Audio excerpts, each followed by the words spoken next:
PM किसान सन्मान निधी योजना केंद्र सरकारचे पंतप्रधान शेतकरी सन्मान निधी योजनेअंतर्गत शेतकऱ्याला दरवर्षी 6,000 रुपये सरकारमार्फत मिळतात. पण लोकसभा निवडणुकीनंतर ही जी काही योजना आहे ती बंद होणार आहे किंवा हिच्यामध्ये मोठे बदल होणार आहेत, अशी चर्चा पूर्ण शेतकरी वर्गात होत आहे. पीएम किसान सन्मान निधी योजना शेतकऱ्यांसाठी खूप फायदेशीर आणि क्रांतिकारी योजना 2019 मध्ये केंद्र सरकारने लॉन्च केली होती. या योजनेअंतर्गत दरवर्षी 3 टप्प्यामध्ये 2-2 हजार प्रति टप्प्यानुसार 6,000 रुपये प्रत्येक शेतकऱ्याला त्याच्या बँक खात्यामध्ये डायरेक्ट मिळत आहेत.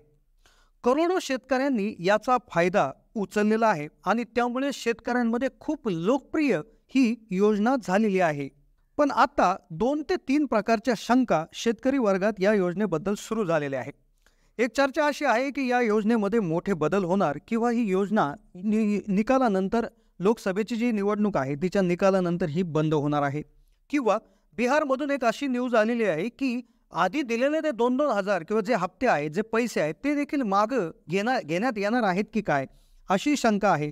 तर एकीकडे दुसरी अशी शंका मागे निर्माण झाली होती की हे जे काय हप्ते आहेत तर हे वाढणार आहेत म्हणून. तर अशा भरपूर शंका पीएम किसान निधी योजनेअंतर्गत आहे.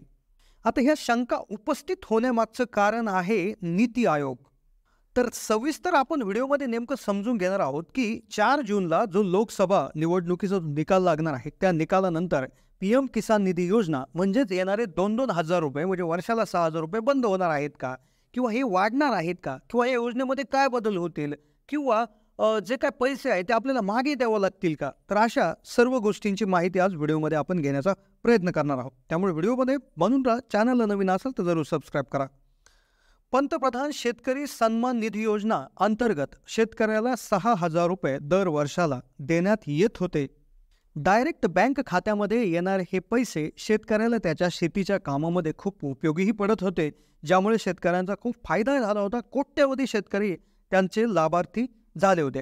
सुरुवातीला ही जी काही योजना होती तर ही 5 एकरपेक्षा कमी ज्या शेतकऱ्यांकडे क्षेत्र आहे त्यांच्यासाठी होती. नंतर त्यामध्ये अजून थोडीशी वाढ करण्यात आली आणि त्यामध्ये जवळपास सर्व शेतकरी त्यामध्ये पात्र करण्यात आले. पण आता या योजनेविषयी खूप मोठी चर्चा त्या ठिकाणी होत आहे, कारण की नीती आयोग हा एक आयोग आहे. तर हा जो आयोग आहे तर हा या पंतप्रधान शेतकरी सन्मान निधी योजनेचं सर्वेक्षण करणार आहे. जवळपास 5,000 शेतकरी कुटुंबांचं सर्वेक्षण या माध्यमातून होणार आहे. देशातील जवळपास सर्व राज्यांमधील शेतकरी यासाठी निवडलेले असून महाराष्ट्रातील काही शेतकरी कुटुंबाचा समावेश याच्यामध्ये आहे. आता नीती आयोग याचं सर्वेक्षण करणार आहे. मग या सर्वेक्षणानंतर काय होईल किंवा या सर्वेक्षणाचे निकष काय आहेत. पण याआधी बिहारमध्ये एक गोष्ट या योजनेविषयी अशी झाली की ऐकून तुम्हाला कदाचित आश्चर्याचा झटका बसेल. तेथील काही शेतकऱ्यांना ही योजना फायद्याची नाही तर तोट्याची वाटू लागलेली आहे. झालं काय की बिहारमधील मधुबानी हा जो काही जिल्हा आहे तर त्या जिल्ह्यात जवळपास 8,221 जे शेतकरी होते तेथील कृषी विभागाच्या असं लक्षात आलं की हे शेतकरी पात्र नाही आहेत. म्हणजे ते शेतकरी कुठेतरी नोकरी करत आहेत, नोकरीच्या माध्यमातून त्यांना उत्पन्न मिळत आहे. काही शेतकरी तर त्यामध्ये असेही होते की जे योजनेचा लाभ मिळत होते, पैसे त्यांच्या अकाउंटवर येत होते, पण ते अगदी इन्कम टॅक्स देखील भरत होते. एखादा व्यक्ती इन्कम टॅक्स भरतो म्हणजे त्याचं उत्पन्न इन्कम टॅक्स स्लॅब इतकं आहे. मग असे शेतकरी त्यांना सापडले. 8,221 शेतकऱ्यांवर कारवाई सुरू झालेली आहे. त्यांना नोटीस कृषी विभागामार्फत गेलेले आहे. त्यांच्याकडून पैसे वापस घ्यायला देखील सुरुवात झालेली आहे. तब्बल 425 शेतकऱ्यांकडून 54 लाख रुपये तेथील कृषी विभागाकडून वसूल देखील करण्यात आलेले आहेत आणि जवळपास अशी टोटल 9 ते 10 कोटी रुपये इतकी रक्कम वसूल करणं शिल्लक आहे. पण आता प्रश्न येतो नीती आयोगाचा. तर नीती आयोगा माध्यमातून सर्वेक्षण आता होणार आहे. आता केंद्र सरकारने 2019 साली ही योजना सुरू केली. योजनेच्या माध्यमातून 3 टप्प्यामध्ये 2-2 हजार म्हणजे दरवर्षी 6,000 रुपये यायचे. आता हे तुम्हाला माहीत आहे. पण आता झालं काय, ही योजनेला झाले 5 वर्ष पूर्ण. त्यामुळे आता या योजनेचा आढावा नीती आयोगा माध्यमातून घेणार आहे. आता खरं तर हिचा उद्देश शेतकऱ्यांना त्यांची शेती करण्यासाठी ज्या काही अडचणी फायनान्शियल किंवा आर्थिक अडचणी येत होत्या त्यामध्ये मदत व्हावी म्हणून ही योजना सुरू करण्यात आली होती. पण आता याचं एक सर्वेक्षण करण्यात येणार आहे, याचा आढावा घेण्यात येणार आहे की ज्यामुळे त्यांना समजणार आहे की शेतकऱ्यांपर्यंत याचा लाभ किती पोचला आहे, कुठपर्यंत याचा लाभ पोचलेला आहे. साधारणपणे ह्या गोष्टी याच्या माध्यमातून बघितल्या जाणार आहेत. आता मग जसं आपल्याला माहीत आहे की योजनेचं जे उद्दिष्ट होतं शेतकऱ्यांची त्या ठिकाणी गरज भागवणे, ही साध्य झालंय का नाही, शेतकऱ्यांना याचा किती फायदा झाला, योजना देताना काही गडबड झाली का, योजनांचा लाभ तळागाळापर्यंत पोहोचला की नाही, हे सर्व गोष्टी आता आयोग तपासणार आहे आणि त्या आधारे काही सूचना आणि सल्ला देखील देण्यात येणार आहे. पण मग आता याच्यामध्ये प्रश्न असा आहे की कोणत्या निकषांवर हे तपासणार, ते निकष देखील जाहीर करण्यात आलेले आहे.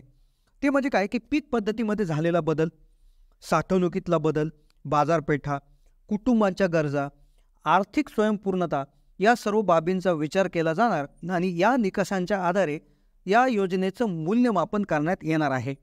याबरोबर राज्य सरकारच्या माध्यमातून ही योजनेची अंमलबजावणी करत असताना ज्या काही अडचणी येत आहेत काय, तर याचे देखील सर्वेक्षण याच्यामध्ये करण्यात येणार आहे. 2020-21 आणि 2023-24 या वर्षांचं जे काय आहे आढावा याच्यामध्ये घेण्यात येणार आहे. आता मग PM किसान बाबत म्हणजे पंतप्रधान किसान योजनेच्या बाबत काय निर्णय आहे किंवा काय होणार आहे याविषयी आता आपण एक माहिती घेऊया.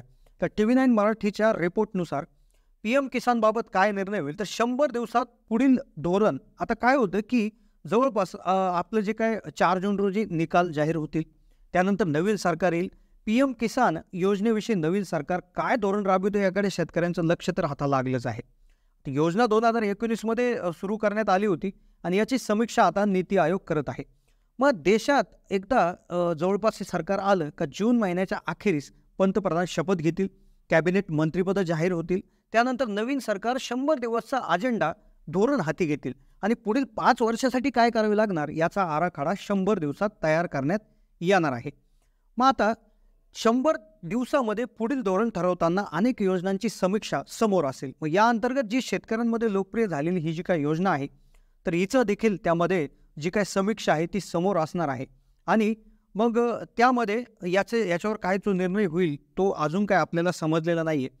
पण ही योजना बंद होणार की नाही हे अजून स्पष्ट झालेलं नाही. पण कदाचित या योजनेमध्ये काही आमूलाग्र बदल देखील होताना आपल्याला पाहायला मिळू शकतात, असं भरपूर लोकांकडून आपल्याला ऐकायला येत आहे. काही लोकांचं असंही म्हणणं होतं की याचा हप्ता देखील वाढण्याच्या ज्या बातम्या आल्या होत्या, कदाचित याचा हप्ता देखील वाढू शकतो, असं देखील पॉझिटिव्ह काही लोकांच्या माध्यमातून सांगण्यात येत आहे. तर नक्कीच आपण देखील आपल्या चॅनलच्या माध्यमातून जे काही अपडेट्स PM किसान निधी योजनेअंतर्गत येतील ते आपण आपल्या चॅनलच्या माध्यमातून शेअर करणारच आहोत. त्याचबरोबर काय निकषांमध्ये बदल होतील किंवा काय याच्या अटी पात्रता जे काय हे आहेत, तर हे सर्व काय बदल होतील तर ते आपण आपल्या चॅनलच्या माध्यमातून नक्कीच अपडेट शेअर करणार आहोत. पण त्यासाठी तुम्ही आपल्या चॅनलला सबस्क्राईब करून ठेवा, कारण की कुठलाही असा माहितीपूर्ण व्हिडिओ तुमच्याकडून मिस होणार नाही. सर्वात आधी सगळ्यात वेगाने तुम्हाला कुठलीही जो काय अपडेट आहे तो समजून जाईल. तर कसा वाटला व्हिडिओ कमेंटच्या माध्यमातून कळवा. धन्यवाद.